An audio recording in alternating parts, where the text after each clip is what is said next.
Hi, this is John with WTI, and I'm here with the fragrance that has no enemies. It has no haters. Like you can actually pull this fragrance from the Nautica Voyage. You can use it for everything, and nobody's going to dislike this.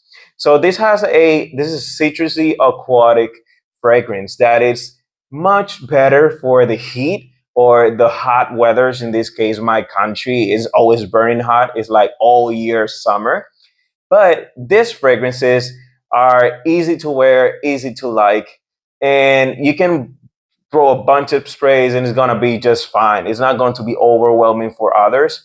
Such as this is a fresh fragrance, is mass appealing. Like everybody loved the apple tones and the aquatic tones. This scent is a great 4x4 fragrance that you can use it at night and people are gonna tell you, you smell really fresh. You smell nice and clean. So if you're in the market to look for a fragrance that is not going to do too much or is going to be too strong for other people, you still want to smell nice, this Nautica Voyage is the great option. So this was John with WTI, and that's my point of view.